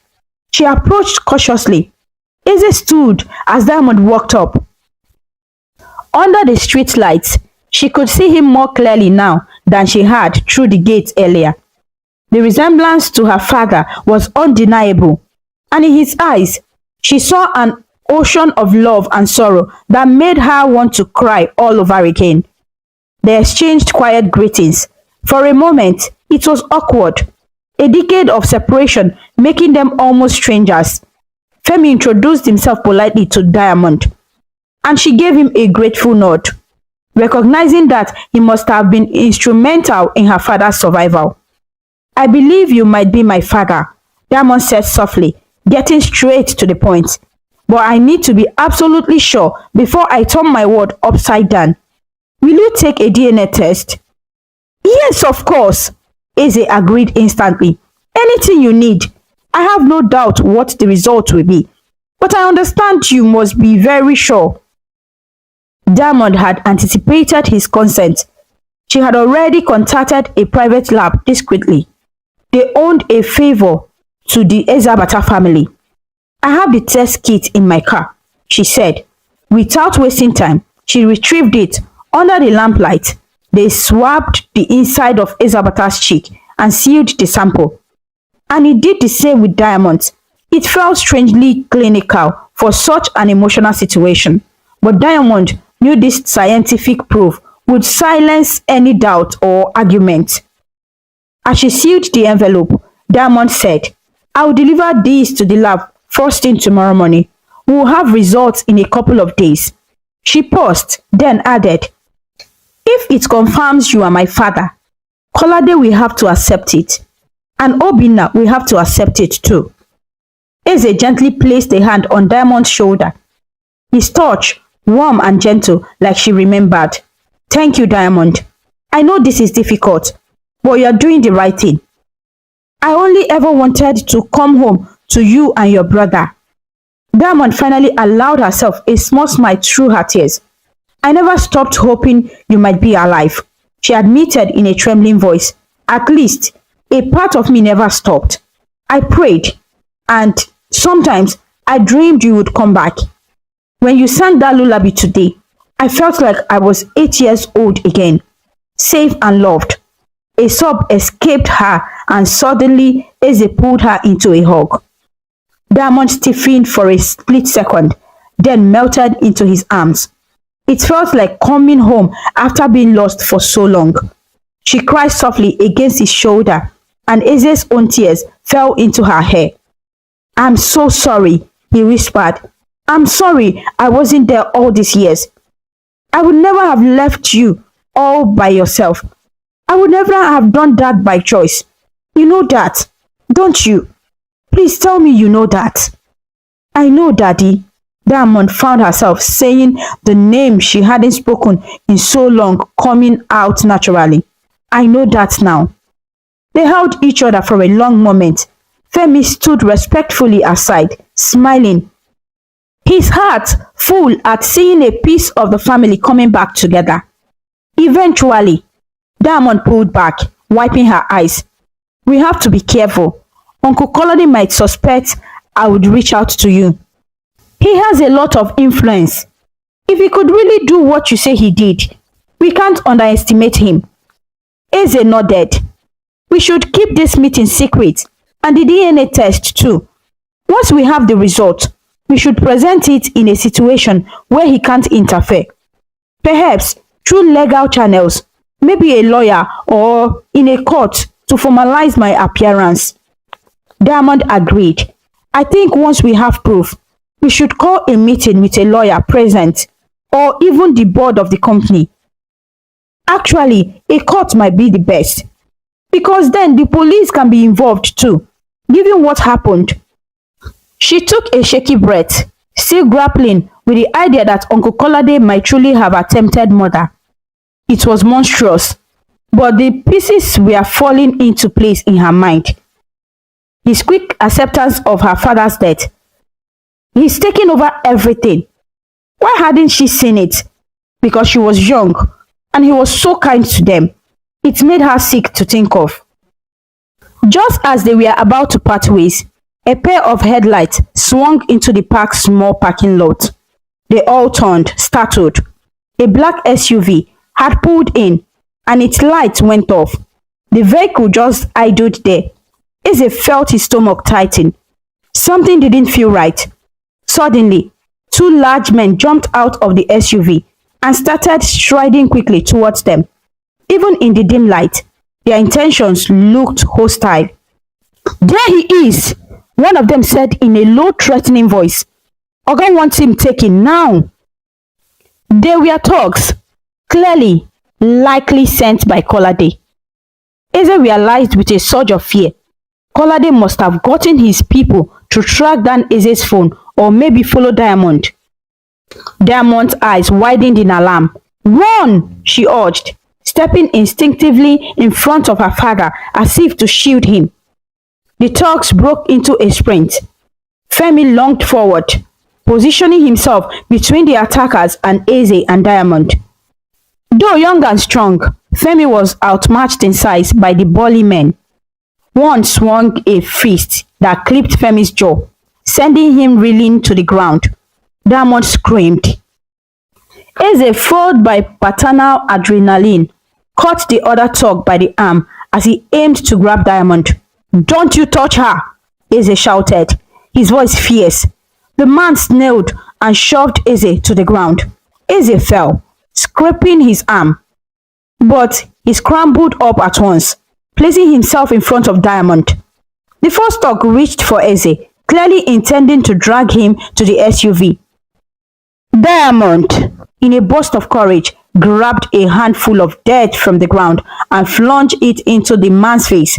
He stumbled back, cursing and rubbing his eyes. In the precious seconds that bought, the distant sound of a whistle blew. A night guard from a nearby building had heard the commotion and was alerting others. The thugs exchanged a panicked glance.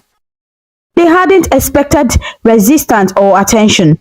The second man, who had shoved Eze, hissed, "Leave it! Let go!" They retreated to their vehicle and peeled away into the night as quickly as they had come, not wanting to risk being caught. Diamond was shaking, but she immediately knelt by Femi, who was getting up, rubbing his bruised jaw. "Are you okay?" she asked, her voice full of concern. "I'm fine," Femi managed, though he was a bit dazed.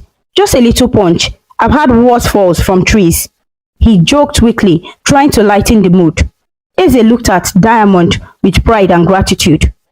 "You were very brave," he told her, panting slightly from the adrenaline. She shook her head. "They wouldn't have come if not for me. I might have been followed without realizing." She felt guilt and anger boiling inside her. If there was any lingering doubt about Kolade's involvement in wrongdoing, it was gone now. Who else could have sent those men? He must have been desperate to stop her father from coming forward. "Now I'm certain," Diamond said firmly, helping Femi stand. She turned to her father. "Uncle Kolade did this, which means everything you've said is true. I'm so sorry, Daddy. I'm so sorry that we ever listened to him." Eze hugged her again briefly. "All that matters is that we are together on this now. We will expose him." They decided it was no longer safe to part ways. Diamond insisted that Eze and Femi come to a safe place for the night. She didn't want to risk another attack. Quietly, she drove them to a different residence, a small apartment in her name across town where she sometimes stayed if working late. She knew Kolade didn't keep tabs on that place. As they settled in, Diamond made some hot tea to calm their nerves. Obinna still didn't know any of this, but with the DNA test in motion and Kolade's actions laid bare, it was only a matter of time. Diamond looked at Eze, her father, alive and right there in her living room, and gave a determined smile through her tears. "Tomorrow, we will get the wheels of justice turning," she said. "Kolade won't get away with this." Eze reached over and squeezed both Diamond's hands and Femi's hands. "Thank you, my children," he said, looking from his daughter to the young man who had become like a son. "With both of you by my side, I feel like I can face anything. The truth is on our side, and we will see it through." That night, as they tried to rest for the challenges ahead, each of them felt a mix of anxiety and hope. The darkness of Kolade's deception was about to meet the light of truth. The lost father was on the verge of finally coming back home, and this time he had Alice to make sure nothing tore them apart again. 2 weeks later, a high-profile hearing took place at the Lagos High Court. The courtroom was packed with curious onlookers and press, all drawn by the sensational story that had made headline: "Lost Business Tycoon Returns from the Dead." Identity and legacy in question. Diamond had decided that the best way to restore her father's name and bring Kolade to justice was to do it through the legal system, where evidence could speak louder than lies. Chief Eze-Abata Augustus sat at the petitioner's table with his lawyer. On one side of him sat Diamond, and on the other side Obinna. Diamond's presence was steadfast and supportive. Obinna's expression was tense and conflicted. It had been a tumultuous time for Obinna. When Diamond first told him about the DNA test and Kolade's attempt to harm their father, he was furious at first, at her for going behind his back, then at Kolade for the betrayal, and mostly at himself for refusing to see the truth. Now, as the results of the DNA test confirmed beyond any doubt that this was indeed their father, Obinna's walls had crumbled. He had wept in his father's arms in a private reunion before the hearing, begging forgiveness for rejecting him. Eze, of course, forgave him without a second thought, and they held each other like the lost time had momentarily vanished. But here in court, Obinna's face showed the simmering anger he felt toward Kolade and the guilt he still carried for having believed the worst of his dad. At the respondent's table sat Chief Kolade. Flanked by his own lawyers, he tried to maintain an air of confidence, but there was never sweat on his brow. The past days had unraveled his carefully constructed life.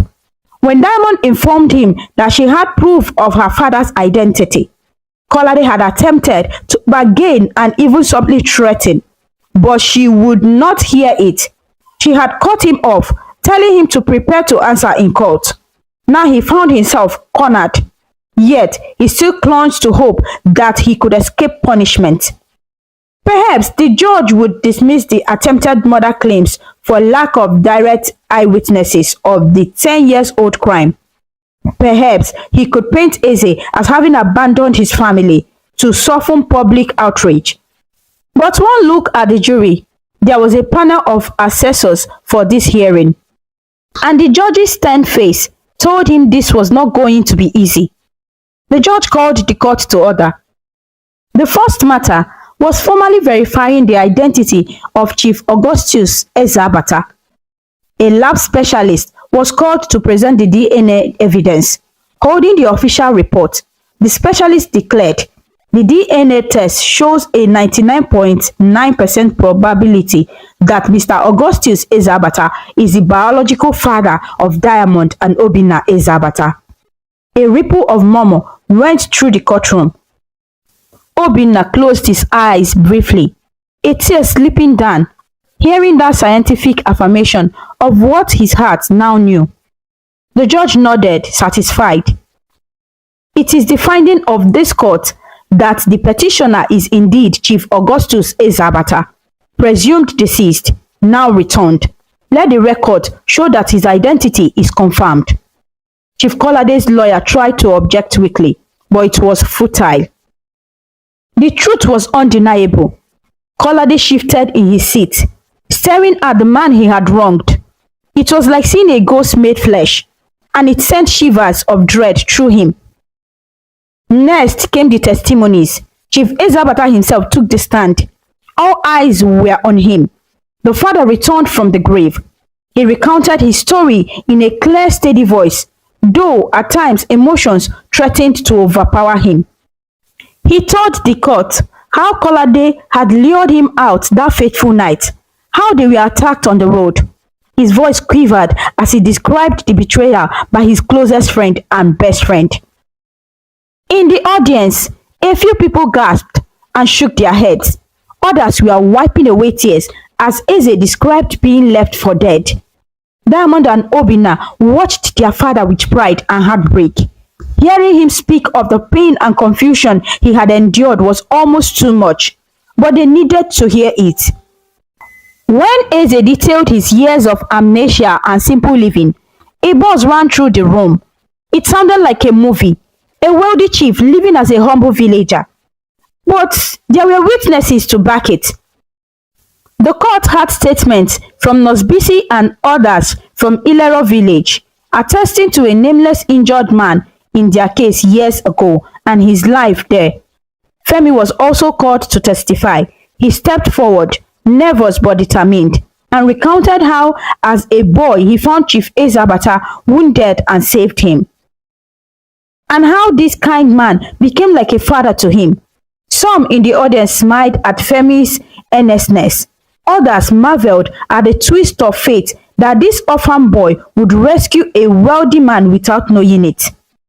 Diamond was then asked to speak about the events of recent weeks, the meeting at the gate, the secret DNA test, and the attack at the park. She spoke firmly, her voice shaking only when she described how close her father came to harm again at the hands of thugs. The judge's eyes grew hard at that detail. It certainly cast a dark light on Chief Kolade. Finally, it was Chief Kolade's turn to respond to the allegations, especially the attempted murder and conspiracy. He took the stand, straightening his suit jacket, trying to appear composed. He denied everything with a sorrowful tone that he had practiced. Kolade said, "I am shocked by these wild accusations. Augustus was my dearest friend. I would never harm him. That night, yes, we traveled together, but armed robbers attacked us. I was knocked unconscious, and when I woke up, he was gone and the car was burning. I barely escaped. I presumed the worst and was devastated. I searched for him for months." Kolade dabbed at his eyes, theatrically. "To think he is alive. It's a miracle. But to be accused like this," he let his voice crack for effect. Some murmurs arose, but many in the room looked unconvinced. Given what they had heard, Diamond felt anger boiling. "How dare you lie so boldly?" But she kept calm, trusting the process. Eze's lawyer calmly began cross-examining Kolade. "If you truly searched for him, why did you declare him dead and take over his company so quickly within the same year?" "I did it for the good of the company and his family," Kolade argued. "We needed leadership and I stepped in to fill the void. I always intended to hand it back to him if he returned." "Really? You told his children that their father might have abandoned them. Is that filling the void or manipulating their trust?" the lawyer pressed. Kolade faltered, sweat on his face. I was trying to prepare them for the possibility he might never come back." The lawyer then produced a surprise piece of evidence. "Chief Kolade, do you recognize this man?" On cue, a man was led into the courtroom in handcuffs. It was one of the thugs who had attacked Eze in the park. He had been caught by police the next day after Diamond filed a report, and video from a nearby CCTV identified the license plate of the SUV. Facing serious charges, the thug had agreed to cooperate. The thug avoided everyone's gaze as he spoke. "Chief Kolade hired us, first, to keep an eye on Chief Ezabata and his movements, then to grab the chief and bring him to Kolade when he realized the truth was coming out." A collective gasp filled the room. Kolade's face drained of color. "That's a lie," Kolade shouted, losing his composure. "I don't know this man, but his protest rang hollow." The damage was done. The judge rapped her gavel sharply for silence as the audience erupted in whispers. "Chief Kolade," she said sternly, "the evidence and the testimonies paint a very disturbing picture. Do you have anything else to say in your defense?" Realizing the net was closing, Kolade's demeanor changed. Fear and fury twisted in his expression. "All right, yes," he burst out, his voice loud and bitter. "Yes, I did it. I arranged the ambush that night." His own lawyer tugged at his sleeve, trying to silence him, but Kolade shook him off. Years of envy and anger spilled forth. "You," he pointed a shaking finger at Eze, who looked back with sad eyes. "You always have everything. It was always about you, your success, your family's love, your name on the company. I was the one walking in your shadow, picking up the pieces. I was supposed to be an equal partner, but no, Everyone looked at me as just your sidekick. A hush fell as Kolade continued, a broken dam of confession. So yes, I wanted you gone. And when fate handed me that chance on a platter that night, he gave a wild, humorless laugh. I took it. I left you there. I told everyone you were gone for good. And I took what should have been mine. I would have gotten away with it if you had just stayed dead. He trailed off, realizing what he had said in front of everyone. Diamond put her hand to her mouth in disbelief and grief. Hearing the callousness from someone she had trusted was heartbreaking. Obinna's hand coiled into fist, tears of rage in his eyes. The judge's face was like thunder. That would be quite enough, she said. Chief Kolade, you have just confessed to the grievous crimes. Guards, take him into custody. Two police officers approached, producing handcuffs. Kolade suddenly slumped, the fight leaving him. He allowed himself to be handcuffed, casting one last look at Eze. I regret nothing, he spat quietly, though his voice trembled. They would have hated you eventually. I just sped it up. Eze met his gaze sadly. They never hated me, Kolade. Only the lies you told. And even if they had, I would never have wanted them to bear hate in their hearts. You never understood that love isn't a competition. Kolade opened his mouth as if to retort, but then bowed his head, defeated and silent as the officers led him away. The courtroom was silent, except for sniffles and soft cries of those moved by the drama that had unfolded. The judge took a deep breath and then spoke, her tone softer now.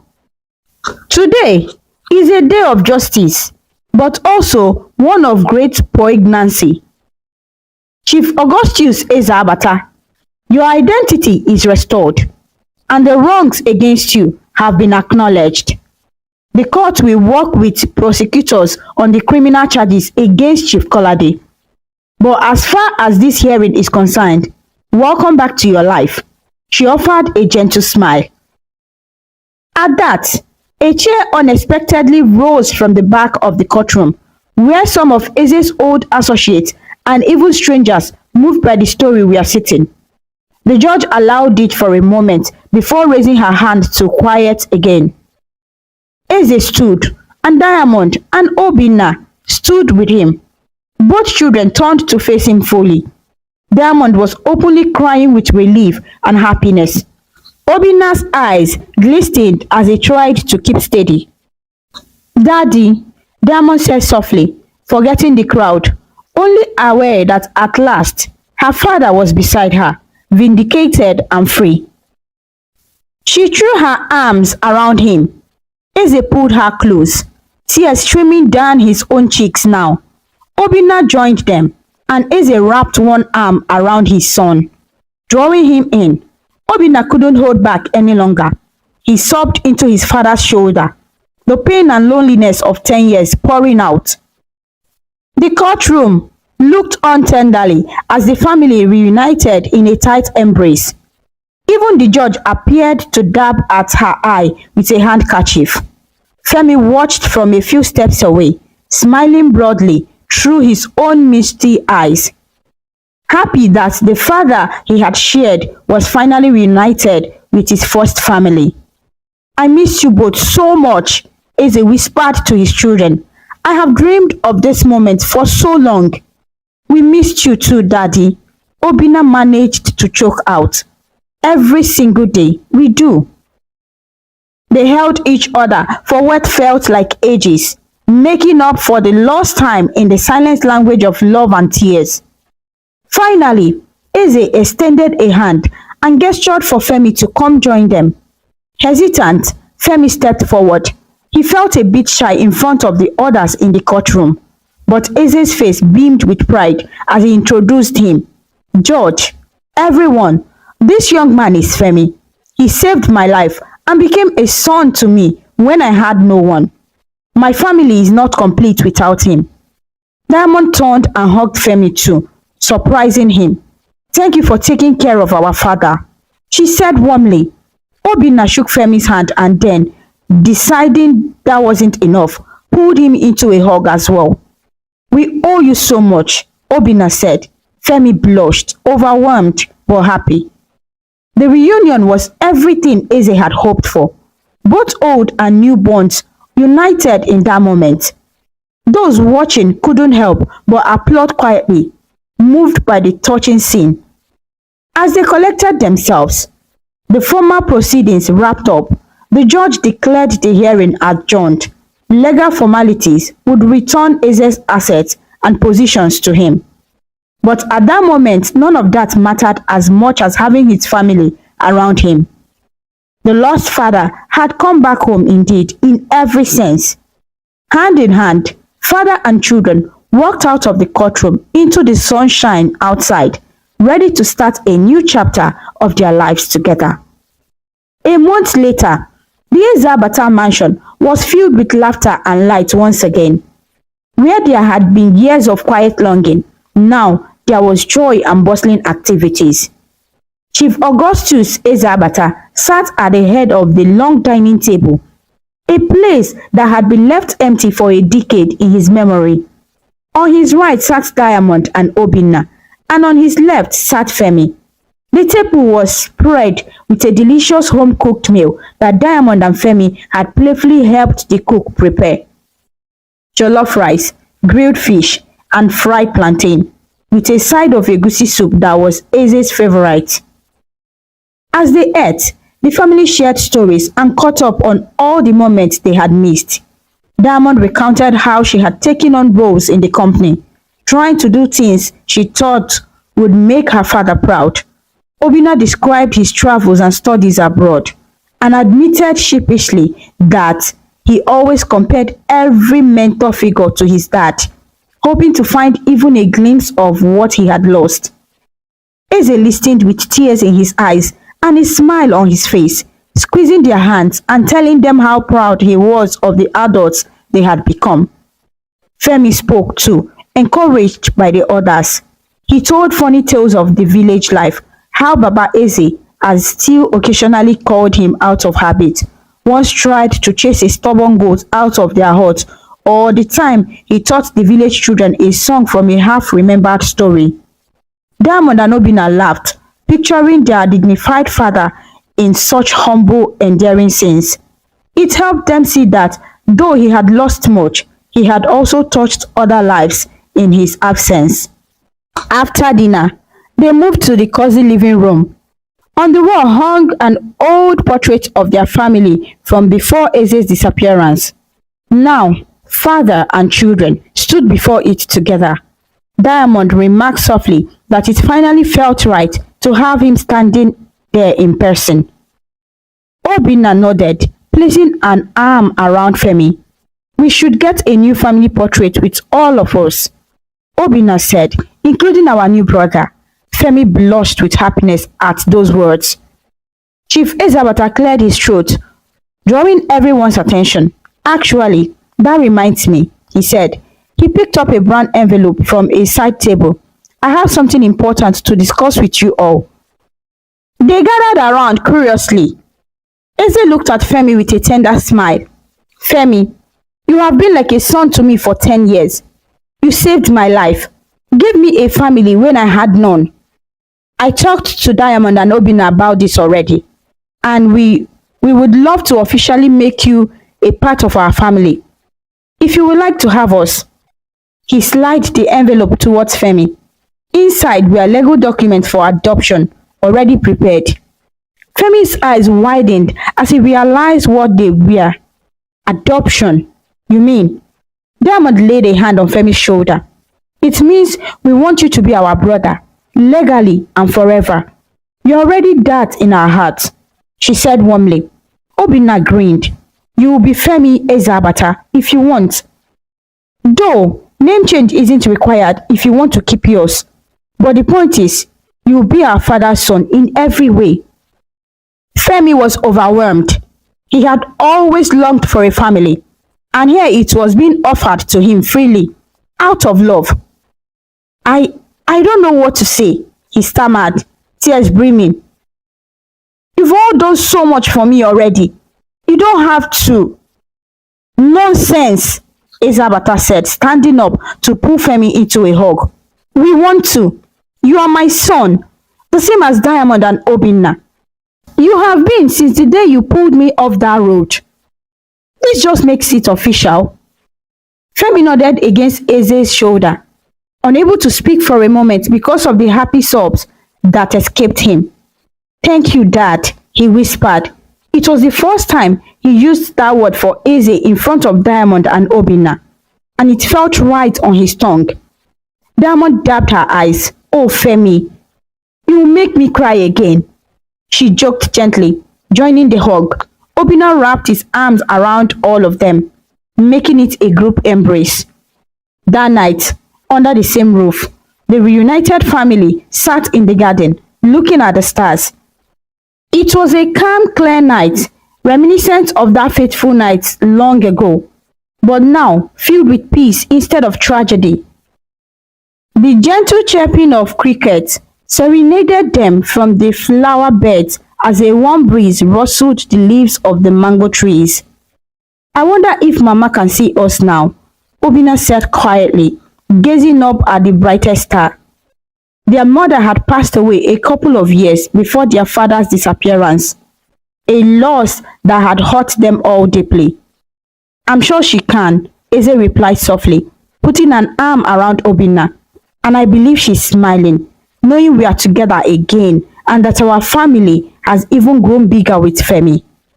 They sat for a while, sharing memories of her, each adding details so that Femi would know the kind of woman she was. Diamond told Femi how their mother loved to sing while cooking, and soon, softly, Diamond began to sing one of her mother's favorite songs. It was a soothing Yoruba lullaby about love and home. Eze joined in, his voice deep and full of emotion, and Obinna added a gentle harmony. Even Femi, who had learned the song from hearing Diamond hum it earlier, added his voice quietly. The four of them created a small chorus under the night sky, singing not just for the memory of the past, but for the promise of the future. As the song ended, Eze looked around at his children, his 3 children, and felt his heart was as full as it could ever be. I learned something through all of this, he said thoughtfully. Life may take us through storms and dark nights, but love is the light that will lead us home. Each of you, Diamond, Obinna, and Femi, you were my light. The hope of seeing you, of being with you, whether I fully remembered it or not, kept me going. And Femi, your kindness set everything in motion. I will spend the rest of my days thanking God for all of you. Diamond rested her head on her father's shoulder. We learned something too, Dad, she said, to never lose hope and to trust the love you instilled in us. Even when we were angry or hurt, deep down, that love never died. Obinna reached over to squeeze Femi's hand, and we learned that family isn't just blood, it's loyalty and caring. Like Femi showed, he's our family as much as anyone. Femi smiled, feeling truly accepted. I never imagined a day like this, he said quietly. From not having anyone to having all of you, I'm the luckiest person in the world. Eze chuckled softly. I think I am. They all laughed and disagreed, each insisting they were the luckiest, until Eze held up his hand in surrender. All right, we are all fortunate. We have been given a second chance that many people only dream of, and we won't waste it. In the days that followed, Chief Ezabata was officially reinstated as the head of his company, but with Diamond and Obinna now by his side in leadership roles, and big dreams for including philanthropic work to help more orphans like Femi and support rural villagers like the one that sheltered him. There was talk of an inaugural project in Ilaro village to build a proper clinic and school there, which made Eze and Femi very happy. As for Chief Kolade, he faced multiple charges and would likely spend many years in prison. Eze chose not to dwell on vengeance. Justice had been served, and that chapter was closed. What mattered now was healing and moving forward. One sunny afternoon, as Eze walked through the halls of his home, he paused by a mirror. For a split second, he almost expected to see a stranger, the lost amnesiac man he had been. But he saw himself, Chief Augustus Eze Abata, older, wiser, with a few more wrinkles and grey hairs, but with bright, contented eyes. And coming up behind him in the reflection were his children, Diamond coming to ask his opinion on a project, Obinna jokingly trying on one of his father's traditional hats, and Femi holding up an old family album he had found, eager to learn every bit of family history. They crowded around him, their faces the very picture of love and happiness. Eze turned to face them, not needing the mirror anymore. He was his reality. He was home, surrounded by family, and no longer lost. With a grateful heart, he gathered them into an embrace once more. The lost father had come back home, and this time, home would forever be filled with love, laughter, and the unbreakable bonds of family. The most important lesson in this story is that sometimes the people we trust the most, the ones we call friends, partners, or even brothers, can be hiding deep jealousy, greed, and evil intentions in their hearts. And while they laugh with us, eat with us, and even pray with us, they may secretly be plotting our downfall. Which is why we must be very careful and wise about who we open our hearts and our homes to. Because not every friend means well, and one wrong choice can lead to years of pain, loss, and betrayal that could have been avoided if we had only paid closer attention to the signs. And with that, my dear friends, our story comes to a close. But remember, the magic of storytelling lives on, waiting to whisk us away on new adventures, where the wonders of imagination know no bounds. Goodbye for now, and may your dreams be filled with joy, wonder, and endless possibility. Thank you so much for watching. Please kindly comment, like, share, and subscribe to our YouTube channel for more interesting stories.